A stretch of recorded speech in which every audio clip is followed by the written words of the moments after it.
Hello YouTube, and welcome back to Let's Play Bloons Tower Defense 5 Deluxe Edition. In this episode, I'm going to be continuing on the same day, so I'm not going to be adding the treasure chest right here.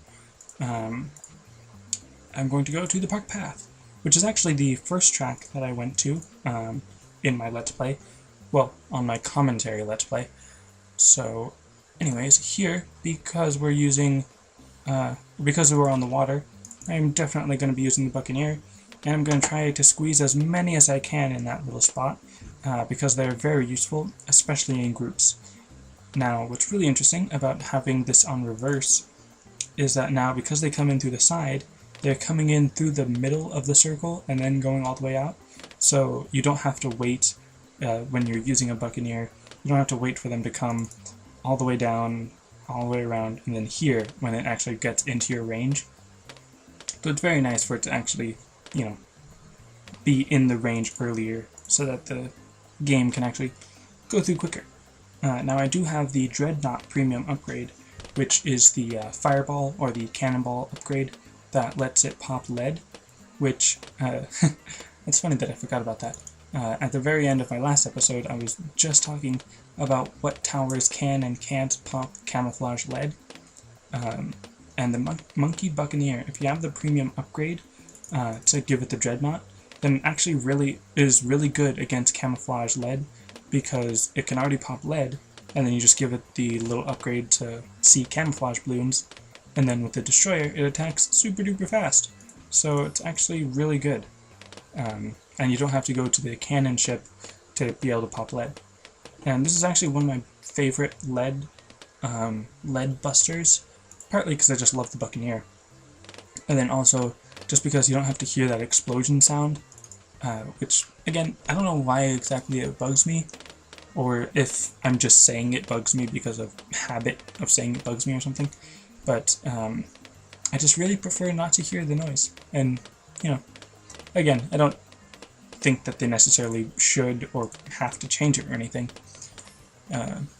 It's just personal preference. But anyways, I'm going to do a similar thing to what I did last time, where I'm going to upgrade this Monkey Buccaneer up to the Destroyer so it attacks super duper fast, and because it has the lead popping with its Dreadnought and the camo detection with its Crow's Nest, then it will be set for quite a few rounds, especially because of its really big range. So it should be pretty good. I'm just going to let that do its thing while I make a banana farm and then start making more money. That will be very helpful, especially in the long run. Especially if you saw my last video, I was pretty set. I did lose a couple lives, but it was nothing too major. Well, I mean, it kind of was, but anyways. So this should be good. So I do dislike, I guess, that it does cost quite a bit. It does make sense because it is a really good upgrade, and it probably is a really good price for that upgrade. But obviously I'd prefer it if it was cheaper, because then I'd not have to wait so long to be able to buy it. Alright.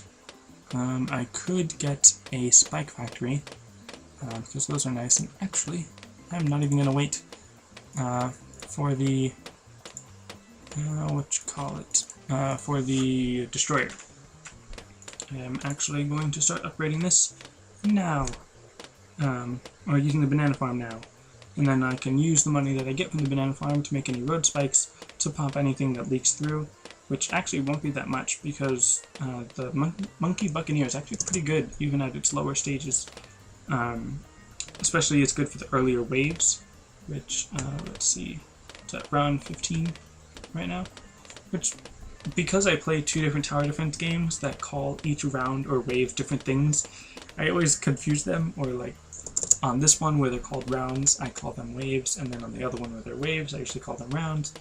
So anyways, in case you don't know, which would be kind of strange if you don't know, but in addition to this Bloons Tower Defense Let's Play, I also do a Let's Play of Dungeon Defenders, which is another tower defense game, and I almost feel like calling it a tower defense game isn't doing it justice, because it's a really good game, and it's more than just a tower defense game. It has RPG elements, first-person shooter elements, obviously it does have good tower defense elements, and it's just an all-around good game. And the graphics are pretty good. I mean, I personally think they're pretty good, even though I play it with like the lowest graphics setting because my computer is really slow. And I'm actually going to build another Buccaneer right now, just because a couple of those did get kind of far. They almost got out of the range. So I'm just going to place another one here for added support, because I don't have enough money for the destroyer yet. So it's just nice to have those both as a little bit of a buffer. Alright. For a second I was looking away from the screen and I didn't hear any popping, and I thought, oh no, my game is slowing down, because oh no, my game is slowing down. Why does that happen? Oh well, I'm just gonna have to suffer through it, and technically I guess you're just gonna have to suffer through it, I guess. Dang it! Why is it going so slow? Oh well. Alright. Why is it going so slow?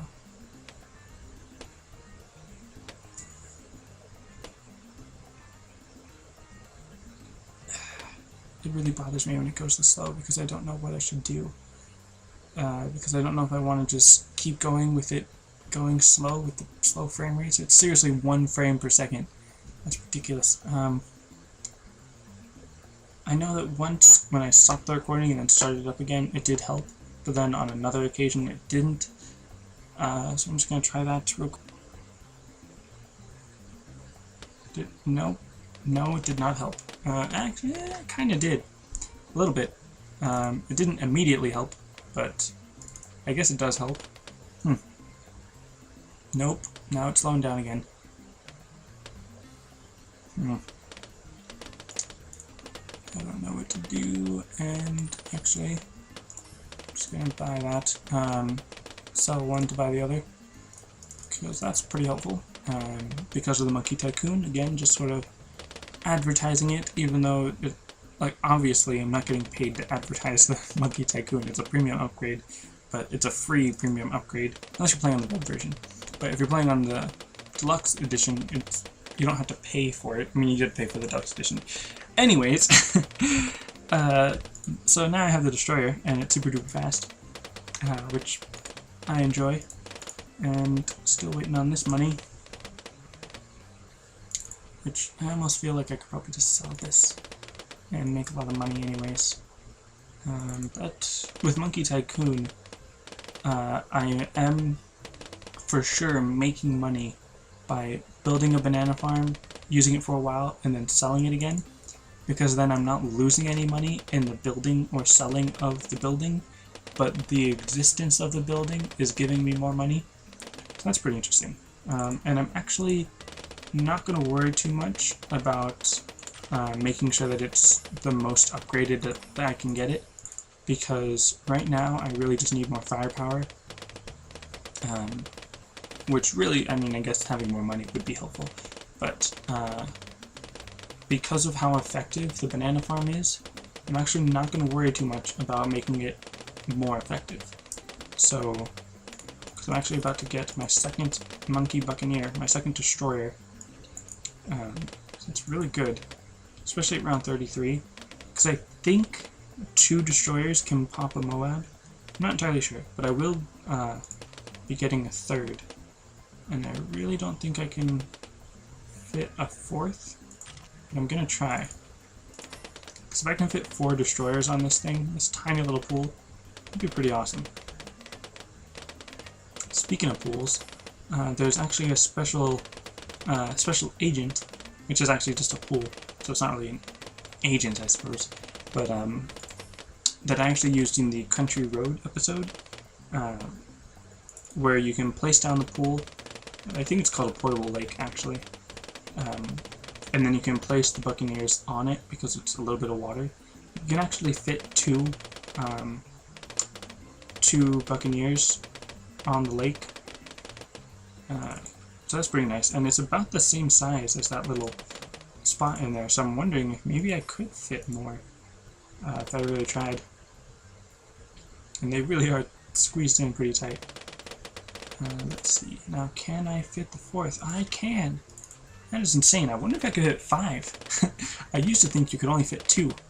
And now I'm thinking you might be able to fit 5, which is pretty interesting. I'd have to move them. So don't want to spend too much time on that this episode. But maybe in another sandbox episode or something. Speaking of which, I'm actually recording all this on Saturday. So I don't know if I posted a sandbox episode on Monday, because this episode will be coming up on Wednesday, if all goes to plan. So even if I did, or maybe if I didn't, just remember that you can always suggest sandbox episodes in the comments below. Just let me know, or also make sure you've seen, or at least seen the titles of the previous sandbox episodes, so you don't request something that's already been done. But it's sort of like a Mythbusters thing, I guess. If you watch Mythbusters, just leave a suggestion on what you'd like to see me test, like a different strategy, or just to show off and explain in greater detail a certain tower's upgrades or something, to determine which one's more effective or something. I don't know. Whatever you want to see in the sandbox mode, just let me know in the comments, and I'll try to put it in. Now, 4 destroyers, that's pretty good. Except obviously it did have a little bit of trouble on that ceramic. So, I'm going to put down a spike factory over here. And I feel like that's a bug, but I'm not sure, because I've seen the spike factory transform in a different color, and now it's not transforming. It's so weird. But anyways, I'm just going to put down the spike factory, spike ball factory now, and then the spiked mines, which will be very effective. But actually first, I am going to go back to upgrading the banana farm, because it's a very powerful upgrade. And I know that earlier I was just saying, oh yeah, I'm content with just how it is now, but now I'm saying, no, I need more money. So yeah, that's interesting. And again, I'm commenting on how there's a hotkey for the upgrades. You just need to press period for the right side upgrades and comma for the left side upgrades, and combine that with the spacebar to start the round and fast forward. I don't need to use my mouse right now because I'm not buying anything new. I'm just waiting to get the banana research facility. So this is great.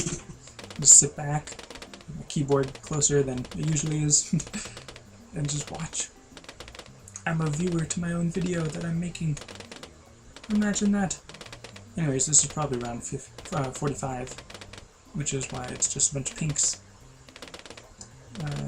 It would be nice if I could check the round number while still being selected on a tower. Like, I'll just use the mouse now. When you click away, it shows you special agents and round number and mode and RBE and everything. But then when you're actually clicking on it, it doesn't actually show you any of that. Now let's see, can it pop the Moab with 4? Yes, it can, and it can actually do that pretty well. Which, actually, let's see if I can fit all of my towers within that range. Alright, so I actually didn't need to upgrade the radar scanner, because everything here can either already pop camo or doesn't pop anything. So I really didn't need to get the radar scanner, but it does increase the range of the bigger beacon, or of the monkey village, which already has bigger beacon.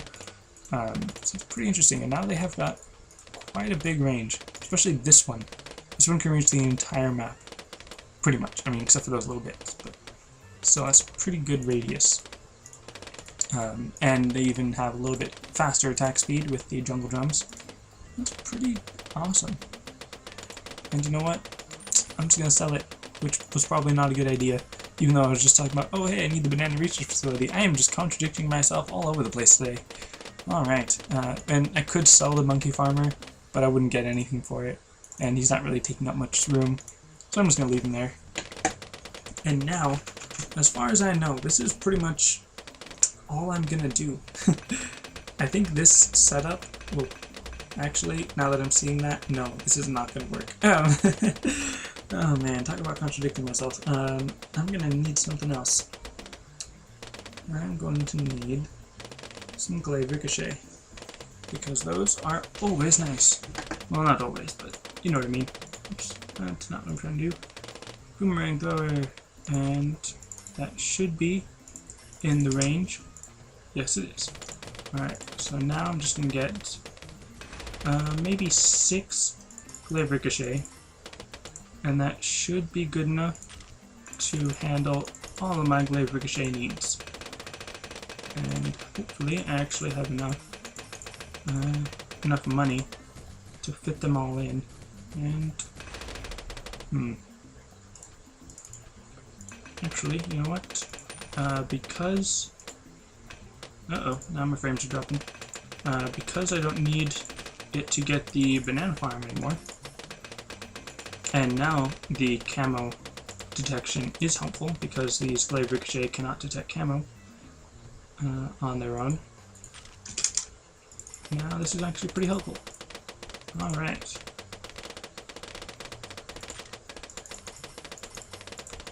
Now I should be good. Now I don't think I need to do anything else.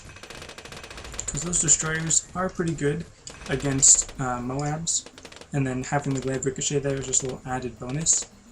And the spiked mine factory on the top right is just a little safety net, because like you've seen before in any of my videos, or specifically the last one, the safety net of the spike factory is very much appreciated, because there are quite a few times when I actually lost a few lives, even with the safety net. And now that I say that, I'm trying to think, is that even true? I'm not sure, but I just said it was true. So, anyways, I'm such a terrible commentator. Anyways, so yeah, this should, again, don't quote me on this because last time I said it wasn't true. This should be all I'm gonna do for the building of this episode. This should be a good enough build. I'm pretty sure I'm not going to lose any lives, which would actually be kind of a first in a while, which technically isn't first, but it's been a few episodes since I've beaten a level without losing lives. So this is actually going to be pretty interesting. I'm going to sort of challenge myself not to buy anything else. So let's see how this goes. And I just realized now that I'm not buying anything, I don't have anything to talk about. Bloons Monkey City, I guess I could always talk about, in case you're like craving information, which why would you be watching my video if you're craving information? There is the beta going on right now. Actually, again, because I'm recording this Saturday, and you're watching this on Wednesday, or, you know, later than that, I guess it's possible the beta's out, or like the beta's in open registration or something. It's pretty unlikely. Don't get your hopes up. I'm pretty sure the beta's still going to last another month, maybe 2. Just because that's kind of the nature of betas, isn't it? Like, I'm not that experienced with beta testing and everything, but I'm pretty sure you're supposed to wait like at least a month or 3 in beta, I'm guessing. Obviously I have no idea what the average lifespan of a beta test is, but I remember Duke Nukem Forever, I think that's what it was called. I never played it, but I remember hearing that it was like in beta testing for like 15 years or something. It's pretty funny. Pretty funny to hear about. Alright, so now is the first BFB in this stage, and look at all those cannonballs and grapes, and now some glaives are being shot at it. So this should be good. I'm pretty sure my defenses are strong enough. Yeah, I'm good. Alright, so now just 4 more, technically 5 more levels, or rounds. So this should go by pretty quickly. And it seems like I'm on track with the whole not buying anything. Should be pretty good. And again, not sure why you wouldn't know, but just in case you don't know, in addition to this Let's Play of Bloons Star Defense 5 Deluxe Edition, I am also doing a Let's Play of the game Dungeon Defenders. If you're interested in that, it is a really good game. Even if you don't want to watch my Let's Play of it, I would recommend at least checking out some video of it and maybe even buying it, or having a friend buy it for you or something. Because Dungeon Defenders really is a good game that I think deserves much more recognition. And the sequel is actually in the works right now. It's interesting. It's a tower defense game, but it's more than a tower defense game. It's like an RPG, hack and slash, first-person shooter tower defense game. So it's pretty awesome. But there's also a MOBA version, I guess you could say, coming out, because the second game actually has two parts to it. It has a MOBA, which is similar to the games like League of Legends or Dota or those types of things. And then it also has the classic tower defense RPG type thing. The MOBA, I'm pretty sure, is coming out first sometime this year, I think. I think that's what it was said. So then the actual tower defense part is probably coming out early next year. Which actually I'm getting kind of excited for now, because I first heard about it at the beginning of summer, and now it's the end of summer. So that means that it's coming up closer. Which still, I mean, it's not even fall yet. It's still summer. Wow. Anyways, so yeah, there's that. And this is round 65. And the way this round is set up is that there's a bunch of balloons that are somewhat lower. I mean, obviously that's just a bunch of zebras being shot at right now. And there's a bunch of rainbows. And I think a few ceramics will come up. And then a few Moabs. And then 2 BFBs, if I'm not mistaken. So a couple ceramic that the glaive ricochet will make short work of. And then the BFBs, I think that's 3 BFBs. Yeah. And then 3 Moabs, and then 2 BFBs. And there you go. Now those mines are exploding because they only last a certain amount of time, and then they start exploding, obviously. So this round took quite a while. Alright, and I don't think this even got any popping. I won't check. Anyways, so I got 200 monkey money for that. Going on medium, reversed, on an easy course. Alright, so I just need 1,000 more. That'll take a while. Alright, and I'm rank 52. I need 283,999 more experience to reach the next rank. That just sounds like way too much to worry about. Anyways, that's it for this episode. Thanks for watching, and I'll see you next time.